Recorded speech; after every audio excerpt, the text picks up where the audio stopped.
नमस्कार, अपना प्रदेश उत्तर प्रदेश देख रहे हैं आप। आपके साथ मैं हूं खुशबू पांडे। रुक करेंगे एक बड़ी जानकारी की ओर। एक बड़ी जानकारी सामने आ रही है लखनऊ से। इस वक्त की बड़ी खबर, यूपी में 3 आतंकियों की गिरफ्तारी हुई है। 2 पाकिस्तानी समेत 3 आतंकी गिरफ्तार किए गए हैं। हिजबुल मुजाहिदीन से ट्रेनिंग ली थी। यूपी नेपाल सीमा से गिरफ्तारी की गई है। एटीएस ने सानौली से आतंकियों को पकड़ा है। ये बड़ी जानकारी आपको दे। पाकिस्तानी भारतीय पासपोर्ट भी बरामद, ड्राइविंग लाइसेंस, फ्लाइट टिकट बरामद किए गए हैं। तीनों के पास से आधार कार्ड भी बरामद किए गए हैं। तो इस वक्त की बड़ी और अहम जानकारी से आपको रूबरू करा रहे हैं। यहां पर तीनों के पास से आधार कार्ड भी बरामद किए गए हैं। तो वहीं आपको बता दें कि लखनऊ से ये बड़ी जानकारी, बड़ा अपडेट। यूपी में 3 आतंकियों की गिरफ्तारी की गई है। उन आतंकियों के पास से कई चीजें भी बरामद की गई।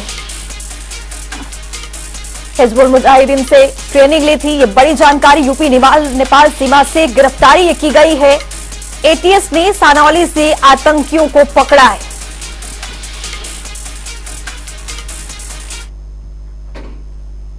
लोकसभा का रन यूपी का असीम मिशन है। जी हां, इसी लक्ष्य के साथ बीजेपी कदम से कदम मिलाकर आगे बढ़ रही है। और इसी कड़ी में गोरखपुर में लोकसभा संचालन समिति की बैठक का आयोजन किया गया, जहां मुख्यमंत्री योगी आदित्यनाथ, तमाम सांसद, विधायक समेत जिम्मेदार पदाधिकारी शामिल हुए। हमारे संवाददाता सुभाष गुप्ता की एक खास रिपोर्ट देखिए।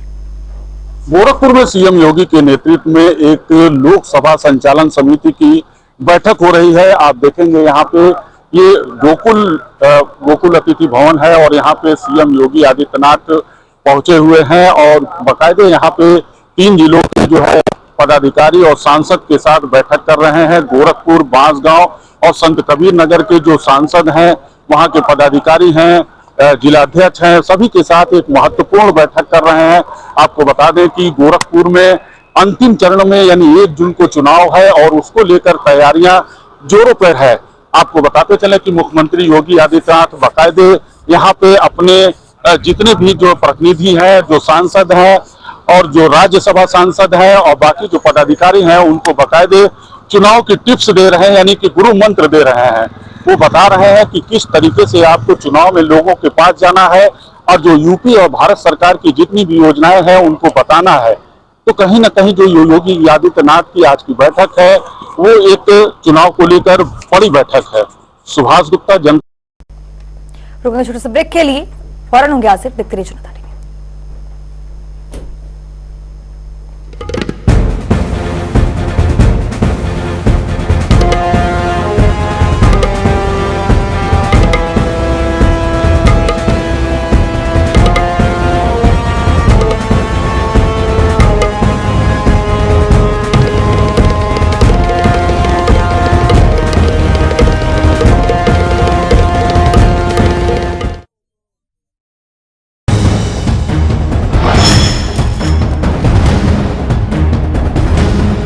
इन लोगों ने तो लूटने का काम किया है।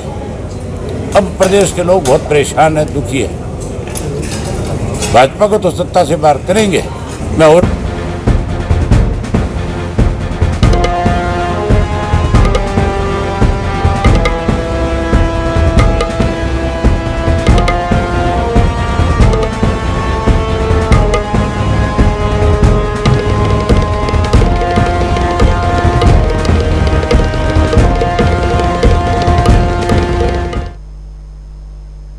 ब्रेक के बाद स्वागत है जनता टीवी में। तो चलिए रुक करेंगे लखनऊ से। इस वक्त की बड़ी खबर सामने आ रही है, उससे भी आपको रूबरू कराएंगे। बड़ी जानकारी लखनऊ से, कांग्रेस पर हमलावर हुई है अपर्णा यादव। ये बड़ी जानकारी आपको दे रहे। बीजेपी नेता ने कांग्रेस पर निशाना साधा है। उनके डीएनए में महिलाओं का अपमान है, ये अपर्णा यादव की ओर से कहा गया है। ये कांग्रेस की पुरानी संस्कृति है, ये भी अपर्णा यादव कहती हुई नजर आई है। बीजेपी सरकार में महिलाओं का सम्मान मिलता है, महिलाओं का सम्मान करती है बीजेपी। महिलाओं के हित में चल रही है योजनाएं, अपर्णा यादव की ओर से ये बयान दिया गया है। बीजेपी नेता अपर्णा यादव ने कटाक्ष किया है कांग्रेस पर। अपर्णा यादव की ओर से कहा गया है कि बीजेपी में महिलाओं को सम्मान मिलता है, लेकिन कांग्रेस में डीएनए में ही महिलाओं को अपमानित किया जाता है। ये कांग्रेस की पुरानी संस्कृति है। क्या कुछ कहा है अपर्णा यादव ने, ये भी आपको सुनवाते हैं। महिला अस्मिता, आत्मसम्मान और उनके स्वाभिमान को चोट पहुंचाने, महिलाओं को लज्जित और अपमानित करने का कांग्रेस का पुराना कल्चर है। भारतीय जनता पार्टी महिलाओं को मातृशक्ति के रूप में स्वीकारती है, इसलिए जब वह वर्षों से लंबित महिला आरक्षण की मांग को पूरा करती है तो नारी शक्ति वंदन अधिनियम लेकर आती है। देश के सर्वोच्च पद पर आदिवासी समाज की महिला को राष्ट्रपति बनाती है। महिला सशक्तिकरण को आगे बढ़ाने के लिए इज्जतघर लखपति दीदी योजना लाती है। इसके विपरीत कांग्रेस हर समय देश की महिलाओं को लगातार अपमानित करती रहती है। हमारे आदरणीय प्रधानमंत्री श्री नरेंद्र मोदी जी जहां नारी शक्ति के सम्मान को लेकर पूरे देश में सकारात्मक अभियान चला रहे हैं, देश के गौरव को बढ़ाने की दिशा में काम कर रहे हैं, महिलाओं को सम्मानित कर रहे हैं, वहीं दूसरी ओर कांग्रेस के नेता महिलाओं को लेकर बुरी और अपमानजनक बर्ताव पार्टी की सोच को बता रहा है। उत्तर प्रदेश की रायबरेली सीट एक हॉट सीट रही, जिसे कांग्रेस का गढ़ भी कहा जाता है, लेकिन अभी तक कांग्रेस से कौन चुनाव लड़ेगा ये साफ नहीं हुआ है। इस पूरी रिपोर्ट के जरिए समझिए।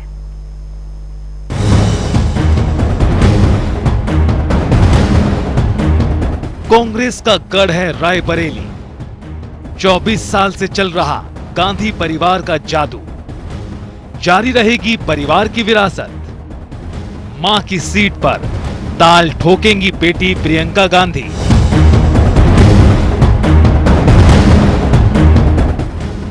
देश में 18वें लोकसभा चुनाव 2024 की रणभेरी बज चुकी है। यूपी में 7 चरणों में चुनाव होने जा रहा है। पहले चरण के लिए 8 सीटों पर बीजेपी, सपा, कांग्रेस और बसपा समेत तमाम दल के प्रत्याशियों ने नामांकन का पर्चा भर दिया है और मिशन 24 के प्रचार में भी जुट गए हैं। साथ ही अन्य चरणों की सीटों पर कुछ पार्टियों ने प्रत्याशी घोषित कर दिए हैं, तो कुछ बाकी हैं। उत्तर प्रदेश की रायबरेली सीट हॉट सीट है, जिसे कांग्रेस का गढ़ कहा जाता है, लेकिन अभी तक कांग्रेस से कौन चुनाव लड़ेगा ये साफ नहीं हो पाया। सूत्रों के मुताबिक मां की सीट पर प्रियंका गांधी ताल ठोक सकती हैं। ये फैसला पार्टी की बैठक में तय किया गया है। सूत्रों के अनुसार प्रियंका गांधी के नाम की आधिकारिक घोषणा 15 अप्रैल के बाद की जा सकती है। प्रियंका गांधी की अगर बात की जाए तो शुरू से ही यूपी की राजनीति में सक्रिय रही हैं। पहले उनका दायरा अमेठी और रायबरेली तक सीमित हुआ करता था।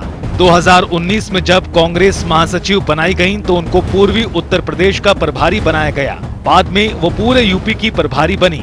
2022 के यूपी विधानसभा चुनाव में भी प्रियंका गांधी ने कांग्रेस का नेतृत्व किया था, बल्कि कांग्रेस नेतृत्व भी उनके मामलों में दखल नहीं दे रहा था। प्रियंका गांधी के रायबरेली से चुनाव लड़ने की खबरों के बीच कांग्रेस की प्रतिक्रिया सामने आई। कांग्रेस ने कहा है कि प्रियंका गांधी रायबरेली की महिलाओं की हिम्मत का प्रतीक हैं। रायबरेली सीट कांग्रेस की पारंपरिक सीट मानी जाती है। ये यूपी की इकलौती सीट है जहां 2019 में कांग्रेस को जीत मिली।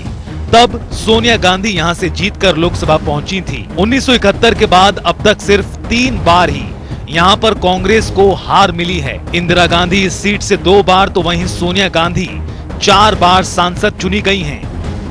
रायबरेली लोकसभा सीट का इतिहास। 2019 में सोनिया गांधी जीती। 2014 में भी सोनिया गांधी जीती थी। 2009 और 2004 के लोकसभा चुनाव में भी कांग्रेस से सोनिया गांधी जीती। साल 1999 में कांग्रेस के सतीश शर्मा जीते। इस सीट पर कांग्रेस आज तक केवल 3 बार ही हारी है। पहली बार उसे 1977 में करारी शिकस्त झेलनी पड़ी। कांग्रेस को दूसरी बार 1996 और तीसरी बार 1998 के चुनावों में हार झेलनी पड़ी। केवल 3 बार हारी कांग्रेस। कांग्रेस को पहली बार 1977 में करारी मात देखनी पड़ी, जब राजनारायण ने इंदिरा गांधी को हराया था। ये चुनाव इमरजेंसी के दौर के बाद हो रहे थे। देश की जनता में कांग्रेस के खिलाफ बड़ा आक्रोश था, जिसका नुकसान इंदिरा गांधी को हार के रूप में भुगतना पड़ा। दूसरी बार 1996 और तीसरी बार 1998 में चुनावों में हार हुई।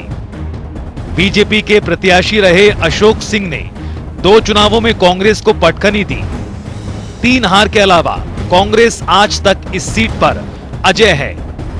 लोकसभा चुनाव नजदीक हैं। नरेंद्र मोदी की अगुवाई में बीजेपी लगातार तीसरी बार सत्ता पर काबिज होने का प्रयास कर रही है, तो वहीं विपक्षी दल भी उलटफेर करने की रणनीति बनाने में जुटे हैं। चुनाव से पहले उत्तर प्रदेश की रायबरेली सीट पर क्या है सियासी समीकरण?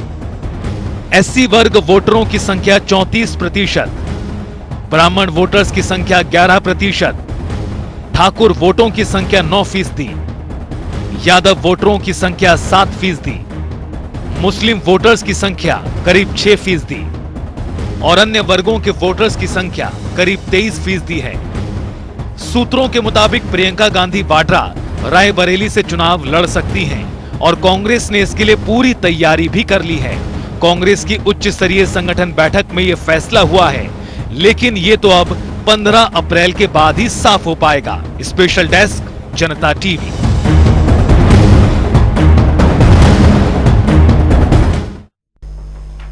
मिशन 2024 को लेकर राजनीतिक दल कमर कसकर मैदान में है। आम जनता को रिझाने की कोशिशें जारी है, तो नेता लोक लुभावन वादों के साथ ही तमाम दावे भी करने में चुके हुए हैं। यूपी में 7 चरणों में होने वाले लोकसभा चुनाव में पीलीभीत का क्या मूड है, ये जानने के लिए हमारे संवाददाता धर्मेंद्र सिंह की खास रिपोर्ट देखिए। बहुत पुराना स्टेडियम है, गांधी स्टेडियम। यहाँ पर भी लोग टहल रहे हैं, इनसे भी हम जानकारी ले लेते हैं कि इस बार जनता का क्या मूड है। भाई साहब, पीलीभीत में चुनाव चल रहा है, क्या मूड है इस समय जनता का? जनता का मूड तो बीजेपी की तरफ ही है। नहीं, बताया जा रहा है कि बसपा के प्रत्याशी कह रहे थे कि दोनों प्रत्याशी सपा और भाजपा के बाहर के हैं और जनता हमें चुनेगी, क्या कहना है? ये तो है, ये तो थोड़ा फर्क पड़ेगा कि अगर लोकल प्रत्याशी होते तो उसका कुछ और होता, और बाहर के हैं तो पार्टी को देखते हुए कहीं ना कहीं चुनाव लड़ा जाएगा, ना कि जो है व्यक्ति को देख के। चलिए भाई साहब, और भी आ रहे हैं, इनसे भी जानकारी लेते हैं। पीछे खड़े भाई साहब, पीलीभीत में ही रहते हैं? हाँ जी, पीलीभीत में रहता हूँ। स्टेडियम में टहलें तो पीलीभीत में होंगे। यहाँ पर क्या मूड है जनता का? जनता का मूड योगी जी के, मोदी जी के साथ में है। पूरी सरकार बहुमत से बन रही है बीजेपी की। नहीं, यहाँ पर एक प्रत्याशी कह रहे थे कि सपा और भाजपा बाहर के प्रत्याशी हैं, इस पे क्या चर्चा है? इस पर कोई चर्चा नहीं हो रही। सपा का बीजेपी का कोई भी कैंडिडेट है उसको मायने रखता है। बीजेपी को सब लोग मोदी जी को देख रहे हैं, मोदी जी को वोट कर रहे हैं। कैंडिडेट कोई मायने रखता है यहाँ के लोकल के लिए? भाई साहब को साफ तौर से कहना है कि कैंडिडेट मायने नहीं रखता है, बीजेपी का कमल का फूल मोदी जी और योगी जी मायने रखते हैं। जी भाई साहब और खड़े हैं। भाई साहब, पीलीभीत में क्या जनता का मूड चल रहा है इस समय? प्रत्याशी सब बाहर के हैं, किसको चुनेंगे? चुनेंगे क्या, कोई फाइट में तो है ही नहीं बीजेपी के अलावा, और अगर कोई वोट भी कर रहा है तो वो गड्ढे में जाएगा, वो उसका कोई फायदा नहीं। पब्लिक यही चाह रही जो है पार्टी बीजेपी ही जीतेगी, कैंडिडेट चाहे कोई भी हो। जी भाई साहब, इधर और भी लोग हैं, इधर बच्चे भी जो इधर कर रहे हैं कसरत। भाई साहब, पीलीभीत में रहते हैं? जी जी। क्या मूड है पीलीभीत की जनता का इस बार? बीजेपी के लिए मूड लग रहा है पूरा, हम लोगों का फुल सपोर्ट बीजेपी के लिए रहती है। ऐसा क्यों, क्या किया है बीजेपी ने? ना अभी तक तो राहुल गांधी, वो उसका क्या नाम है, वरुण है, अरुण और मेनका गांधी ने तो पीलीभीत का सत्यानाश ही किया। नहीं, अब तो वरुण गांधी परिवार चला गया यहाँ से। अब भी पीलीभीत में बात करें तो लोकल प्रत्याशी नहीं, बाहरी प्रत्याशी हैं, इनको जिताएंगे? बिल्कुल बीजेपी, हम बीजेपी में ये देखते हैं कि ऊपर से क्या करा है उन्होंने। अभी तक वरुण गांधी और मेनका गांधी इसीलिए जीते क्योंकि वो बीजेपी के कैंडिडेट थे, और इसीलिए ये अब ये आए हैं तो इन्हें भी एक मौका मिलेगा। यहाँ पर और भी बच्चे हैं। भैया, इस बार पीलीभीत में किसको चुनेंगे? माननीय हमारे जो बीजेपी सरकार ने इसको टिकट दिया है पीलीभीत से, बीजेपी को ही क्यों चुनेंगे? उन्होंने काफ़ी खेल के लिए प्रति विकास किया गया है, जैसे हमारे स्टेडियम के लिए, उन्नति के लिए, हमारा बेड प्लेटफॉर्म काफ़ी हमें सपोर्ट करती है। खेलो इंडिया स्कीम जो है वो काफ़ी अप्लाई करते हैं। तो बीजेपी से पहले स्टेडियम नहीं था तो मतलब इतना विकास नहीं था, मतलब कोचेस नहीं थे और काफ़ी फैसिलिटी नहीं थी जो बीजेपी सरकार आने के बाद हुई है। और जो नेशनल के लिए मेडल देता है तो उसके लिए कैश प्राइज वगैरह अच्छा देती है बीजेपी सरकार। चलिए, यहाँ पर युवा साथियों का कहना है कि यहाँ पर उन्होंने स्टेडियम के लिए काफ़ी कुछ किया है। यहाँ पर भाई साहब और भी खड़े हैं, इनसे भी जानकारी। प्रशिक्षक हूँ यहाँ पर जी, और जहाँ तक मैंने पिछले 10 सालों में जो कुछ बदलाव देखे हैं, क्योंकि मैंने बचपन से भी यहाँ पर वॉलीबॉल के लिए अपना पूरा जीवन व्यतीत किया है, तो इधर मैंने 10 साल से जो भी बदलाव देखे हैं खेल के प्रति, उसमें मैं देखता हूँ कि जो स्कीम भारतीय जनता पार्टी द्वारा चलाई गई है जैसे खेलो इंडिया है, ग्रामीण स्तर पर एक एक बच्चे को चुन करके उनको आगे प्रोत्साहित करने का जो भी स्कीम, और यहाँ पर खेल क्रीड़ा समिति के द्वारा भी जो भी प्रोत्साहन दिया जाता है बच्चों को, कुछ बच्चों को किटें भी दी गई हैं, कुछ बच्चों को जूते भी दिए गए हैं, खेल का सामान भी। नहीं तो इससे पहले भी स्टेडियम था, पहले नहीं कोई स्टेडियम तो सर इससे पहले सुविधा नहीं दी जाती थी। सुविधा सर जो थी वो खाली सरकारी तमगे की तरफ से जो मिलती थी वही मिलता था, उस पर कोई विशेष नीति बना करके या कोई कमेटी बना करके उस पर विशेष ध्यान नहीं दिया जाता। आप ये देख रहे हैं कि वर्तमान समय में भारत राष्ट्रमंडल खेल हो या एशियन खेल हो या फिर ओलंपिक खेल तक भी जाकर के अच्छे खासे मेडल प्राप्त कर रहा है। ऐसा क्यों बदलाव हो रहा है?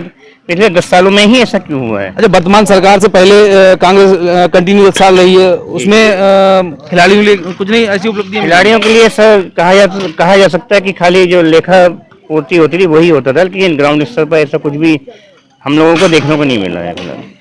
ये साफ तौर से बच्चों को प्रशिक्षण दे रहे हैं यहाँ पर। इनका साफ तौर से कहना है कि जो बीजेपी सरकार आई तब से बच्चों के लिए काफी सुविधाएं हैं, पहले सुविधाएं नहीं थी। लोकसभा चुनाव को लेकर राजनीतिक दल मैदान में हैं, तो वहीं दूसरी तरफ शहरों में सुरक्षा व्यवस्था के भी पुख्ता इंतजाम देखने के लिए मिल रहे हैं, जहां शहर के चौक चौराहों पर सीसीटीवी से निगरानी रखी जा रही है। कंट्रोल रूम से हमारे संवाददाता ब्रिज किशोर शर्मा की एक खास रिपोर्ट देखिए। चुनाव को लेकर आगरा ट्रैफिक पुलिस द्वारा कंट्रोल रूम से निगरानी रखी जा रही है। जहां भी कोई गाड़ी संदिग्ध नजर आती है वह तुरंत टीम को सूचना देकर गाड़ी को कैप्चर किया जाता है। आप देख सकते हैं मेरे साथ कंट्रोल रूम में किस तरह यहाँ निगरानी रखने के लिए तैनात जो कर्मचारी हैं वो तुरंत यहाँ कैप्चरिंग करते हैं गाड़ियों की। चुनाव जो चौराहे पर जो भी कोई गाड़ी संदिग्ध नजर आती है या जो चुनावी ड्यूटी जिनकी लगी हुई है उन जो कर्मी है, पुलिसकर्मी, उनको लगातार यहाँ से मॉनिटरिंग किया जाता है और यहाँ से जो चौराहे के कैमरे हैं उनसे लगातार चौराहों पर नजर रखी जाती है और जो भी गाड़ी वहां से अगर ट्रैफिक नियम को भी तोड़ती है तो उसे तुरंत कैप्चर करके उसका चालान किया जाता है। और यहाँ से लगातार पीए सिस्टम द्वारा चौराहे पर अनाउंसमेंट किया जाता है जिससे कि ट्रैफिक की व्यवस्था खराब ना हो। इसी जानकारी के लिए हमारे साथ सैयद अली अब्बास डीसीपी ट्रैफिक हैं, इनसे जानकारी लेंगे। सब किस तरह से कंट्रोल रूम से निगरानी रखी जा रही है? चुनाव है लोकसभा। देखिए, जैसे आपने अभी व्यूअर्स को बताया कि हमारे यहाँ कंट्रोल रूम जो है, अगर आप देखेंगे इसको विस्तृत तरीके से और अगर आप लोगों को भी दिखाएंगे तो ये हम प्रेडिक्टिव पुलिसिंग करते हैं और गूगल की लोकेशन हमारे यहाँ परमानेंट एक स्क्रीन पर चली रहती है।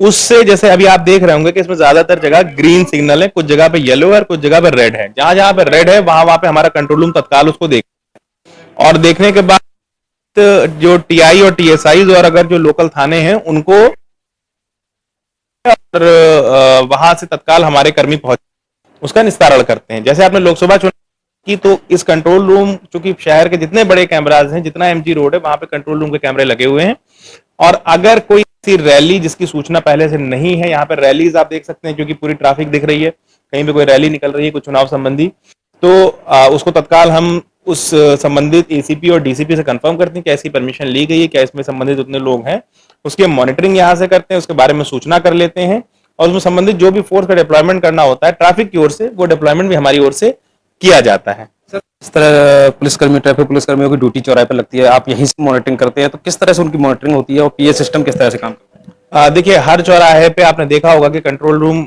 से वहां पर दो चीजें हैं, एक तो आपका कैमरा लगा हुआ है, दूसरा पब्लिक एड्रेस सिस्टम लगे हुए हैं। हमने इस पब्लिक एड्रेस सिस्टम को फंक्शनल कर रखा है और उस फंक्शनैलिटी की वजह से यहाँ पे मान लीजिए कोई गाड़ी है जो गाड़ी तेजी के साथ जा रही है या जैसे ये रेड स्टॉप है स्टेट बैंक वाले कैमरे पे और यहाँ पर कोई गाड़ी अगर आगे क्रॉस करती है तो इसको हम जूम करके देख लेते हैं कौन सी गाड़ी और तत्काल यहाँ से हम मैसेज कम्युनिकेट करते हैं जिससे उस गाड़ी वाले पे भी सूचना जाती है, फोन पे उसको पता वहां पे उसको पब्लिक एड्रेस सिस्टम पे पता लगता है कि उसकी गाड़ी का नंबर बताया जा रहा है बार बार। तो लोगों में भी इस पे लेके एक अवेयरनेस रहती है और लोग भी इस चीज के लिए सजग रहते हैं कि उन पे पूरे टाइम वॉच रखा जा रहा है और वो इस चीज को फिर ठीक से कर लेते हैं। ये थे हमारे साथ डीसीपी ट्रैफिक सैयद अली अब्बास जी, जिन्होंने बताया किस तरह से ट्रैफिक कंट्रोल रूम से निगरानी रखी जा रही है। लोकसभा चुनाव को लेकर पूरी तैयारियां कर ली गई हैं, चौराहे पर हर जगह पुलिसकर्मी तैनात हैं और करीब 43 चौराहों पर कैमरे से निगरानी रखी जा रही है। ब्रज किशोर शर्मा, जनता टीवी, आगरा। रुक करेंगे 4 मिनट में 18 मंडल का। फतेहगढ़ न्यायालय में लाए गए कैदी की हालत बिगड़ी, पेट में दर्द होने से अस्पताल में कराया गया भर्ती। फायरिंग के मामले में 20 महीने से जेल में बंद है कैदी। बिजनौर में ट्रक और बाइक की हुई टक्कर, हादसे में 3 लोगों की दर्दनाक मौत, 2 लोग घायल। पुलिस ने घायलों को अस्पताल में कराया है भर्ती। गोरखपुर में सीएम के आगमन से पहले सैकड़ों की संख्या में कार्यक्रम स्थल पर अधिवक्ताओं ने किया है हंगामा। कलेक्ट्रेट में टूटी बिल्डिंग ने बनने पर किया हंगामा। सांसद रवि किशन को घेर कर सुनाई अपनी परेशानी। पीलीभीत में टाइगर रिजर्व की सुरक्षा बरेली जोन के कर्मियों ने संभाली है। सीमावर्ती क्षेत्र के जंगल में की है पैदल गश्त। स्थिति को परख आगे के कार्यों में मिली है जिम्मेदारी। भदोही में घर के पास कुएं मिला है महिलाओं का शव। परिसरों में मचा कोहराम। 1 हफ्ते में लापता थी मृतक।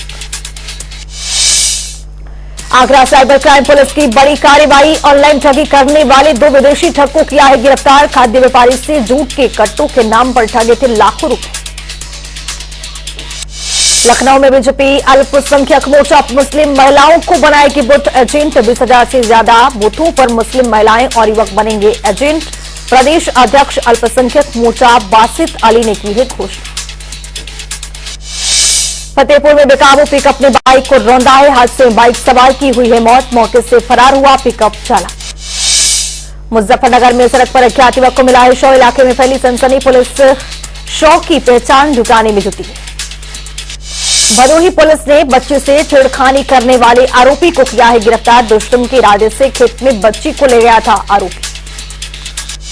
अलीगढ़ के बन्ना देवी सीमा फाटक पर हुआ बड़ा हादसा। ट्रेन की चपेट में आने से बाइक सवार 2 युवक की हुई मौत। फर्रुखाबाद में राशन की दुकान पर निर्वस्त्र अवस्था में मिली बत्ती। स्थानीय लोगों ने पुलिस को दी सूचना। पुलिस ने मामले की कर रही है तफ्तीश। श्रावस्ती में पारिवारिक कलह के चलते महिला ने खाया जहरीला पदार्थ। इलाज के दौरान हुई है मौत। परिजनों ने लगाए हत्या के आरोप।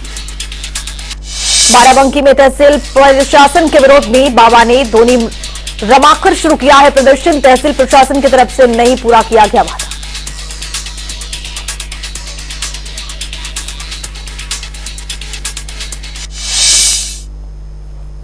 तो अब रुख करेंगे एक बड़ी जानकारी की और कानपुर से एक बड़ी जानकारी सामने आ रही है उससे आपको रूबरू कराएंगे। कानपुर पुलिस पर सपा विधायक का गंभीर आरोप है। बड़ी जानकारी। इरफान सोलंकी ने लगाए हैं गंभीर आरोप। कोर्ट की जगह ले गई पुलिस लाइन। क्या मेरा भी एनकाउंटर होने वाला है? तो ये गंभीर आरोप लगाया गया है सपा विधायक की ओर से। ये बड़ी जानकारी आपको दे रहे हैं।